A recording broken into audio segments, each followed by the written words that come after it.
Okay, before I get started, everybody vote straight Republican. The Democratic Party is run by Lori McBride, and she is just so evil and proud. And she's turned the Democratic Party literally into a terrorist organization with Antifa and all that. And she's working with George Soros. So vote straight Republican. Her goal is to impeach Donald Trump because he supports my conspiracy law.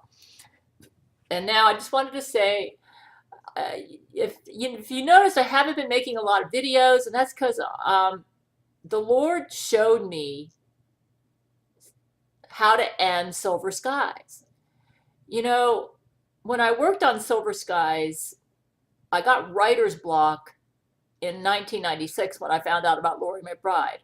From 1994 to 1996, I worked just about every day on Silver Skies. And I drove out to synagogues to research for the rabbi part because I wasn't raised Jewish. And I would buy books on Judaism. And at that time, I didn't have the internet, so I was relying on more conventional research methods. And I would buy books on the New Age movement because I had another character who was a New Ager, and I read about.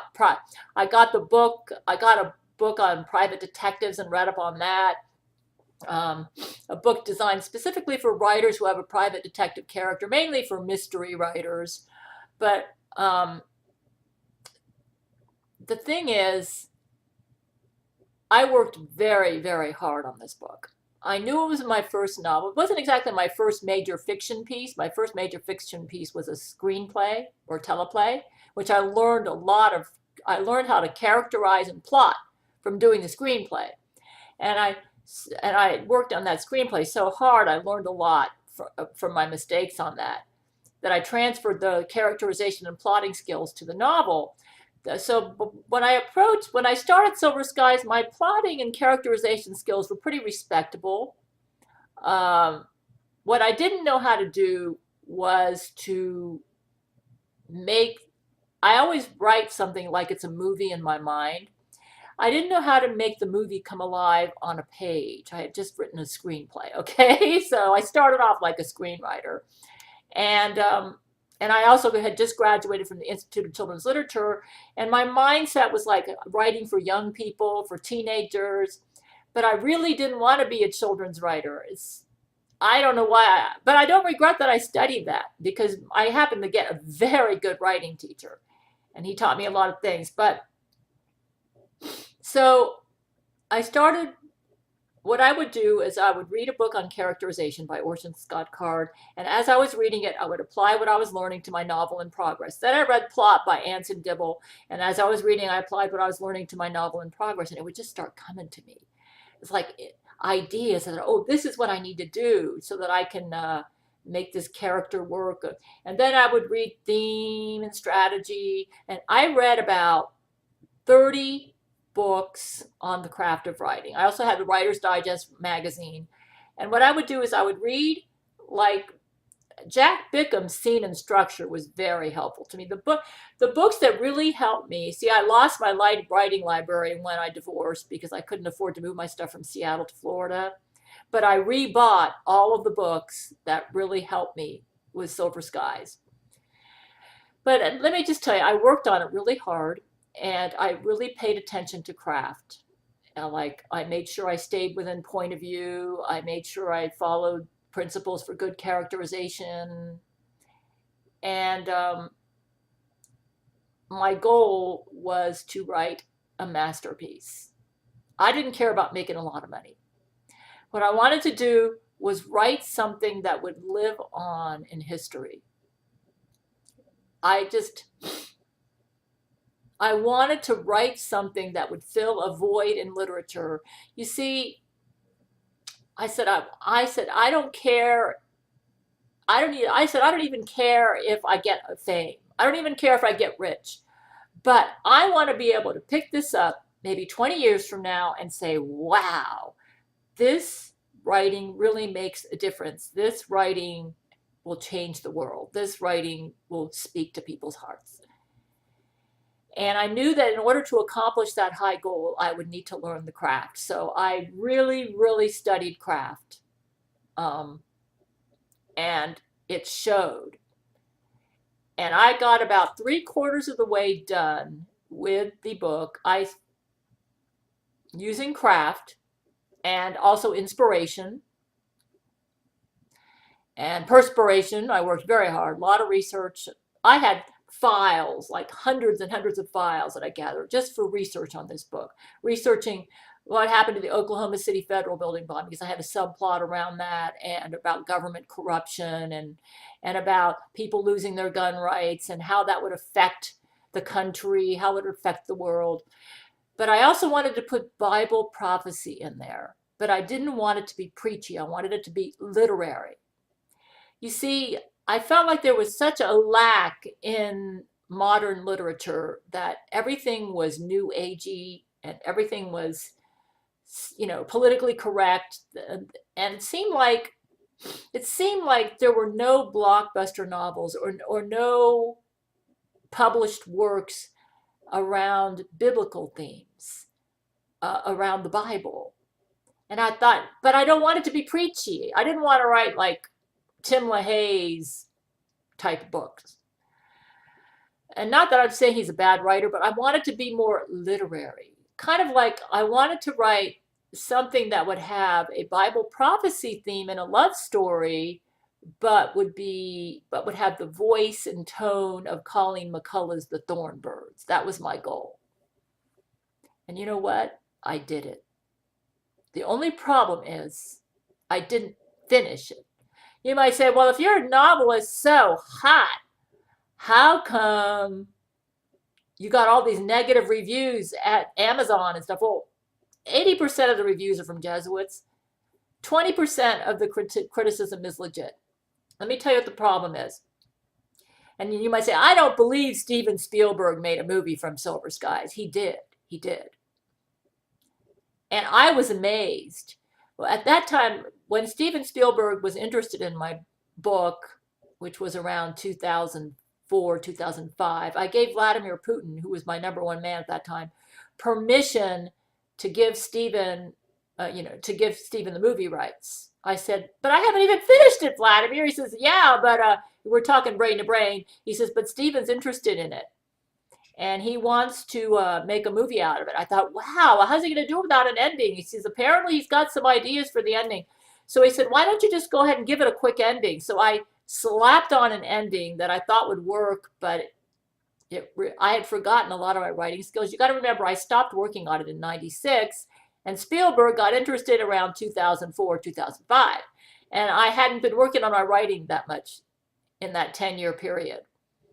So I slapped on an ending that would have worked, but it was kind of like a deus ex machina, because I didn't grow. The ending was not an outgrowth of what was previously in the book. And I believe Mr. Steven Spielberg was able to make it work because he had Orson Scott Card as his screenwriter.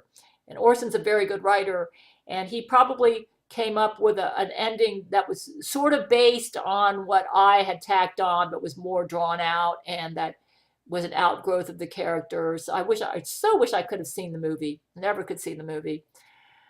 And I got to say this much. What I did work on up until 1996 was brilliant.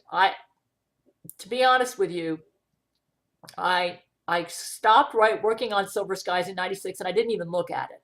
I just lost interest in it when I found out about Laurie McBride, because I had written it just as a labor of love for Brent. And now that when I heard about Laurie, I've just lost all interest in it. I picked it up cold in 2005. I couldn't put it down. I thought, wow, this is good. I had forgotten all about the plot. I had forgotten all about the characters, and I was listening to like turning the pages. I said, what's going to happen next? I thought, wow, this is really good.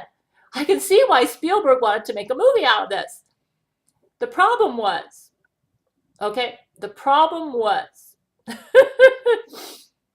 when I decided to publish it with my tacked on ending, which was probably not the way the movie version came out, and then I went in and did edits, I had forgotten my fiction writing skills, and I ruined the book. So the movie was made from something that was really good. But when I published the book, I ruined what I did. I like I said, I'd forgotten some of my skills. And it was really funny because I would think, I know he made a wonderful movie out of this, but why is it when I pick up, my published version, I can't really get into it anymore? It was like when I first read it, I couldn't put it down. And now, when I read what I published in 2009, it's like I want to go to sleep. I said, isn't that the same thing that I wrote in 1996? So what I did, and when I decided to publish it in 2009, it wasn't ready to be published. I needed to put an ending on it, but I'd forgotten my writing skills. So I went in there and tried to polish it up for publication, and I went in there and because I had forgotten so much of my characterization, my plotting, and about scene and structure, I actually ruined the book. I rewrote it into something that was mediocre. Okay. And what I did was but I just wanted to get it out there because I knew Spielberg had made a movie out of it, and I thought people would want to read the book. The problem is they wouldn't want to read the book the way I had rewritten it. They would have loved the book the one that Spielberg saw, because that one was good. So what I'm doing now, you say, well, why didn't you figure that out? Well, I had forgotten my writing skills. I've actually been writing some books, nonfiction books, but I'm starting to relearn my writing skills, and it's coming back to me. And when I saw Independence Day Resurgence and saw how horribly written it was, I thought, Gail, you really need, and all of a sudden I got some ideas. It was like the Lord just gave me these ideas for plotting, for the ending. He said, you know what? When I saw what they did wrong in Independence Day Resurgence, which was basically they didn't let the characters go through an character arc. The characters didn't really go through an arc, so it was boring. I couldn't even watch the movie all in one sitting. I was so bored I had to watch it in 4 different sittings. And I thought, you know what? I think this is Laurie McBride's fault. I hear that she's the reason that the Brent Spiner clone got the role for Independence Day Resurgence, because Laurie McBride caused the resurrection of that movie to put her clone husband in. But I have a feeling she might have been a little involved in the screenplay, because Laurie McBride, all she cares about is having the image of being a Hollywood producer. She's not really in love with the craft. She's not really in love with movies. She's in love with having the image of a movie producer. She's in love with being a screenwriter or being a producer, but she doesn't love the craft. She doesn't do her work because she loves the craft. In other words, she just wants everyone to think she's the world famous Hollywood producer type, but she doesn't really have a passion for her work. She doesn't. She's only got a passion for her reputation, and it shows. That's why Hollywood sucks right now. Anyways, I had a passion for my work, like I said, and it showed. Now, what I'm going to do is I've taken the script that Spielberg fell in love with, and I've given it an ending that is an organic outgrowth of and what I'm doing is I'm going through all my writing craft books like I did back in the 1990s. This is going to take me at least a year to get the last quarter of the book written. I just finished reading Characters and Viewpoint by Scott Card, and I applied that to my writing. I'm almost finished with Plot with Anson Dibble, and I'm applying that to my writing. And it's like inspiration's just hitting me. I think Jesus has given me ideas.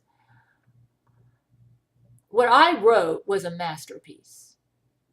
I just didn't finish my masterpiece. When I finish this book, I believe it's going to be one of the greatest literary masterpieces in the past 100 years. And I hear Jesus gave Steven Spielberg the book ahead of time, and he's already got the movie out.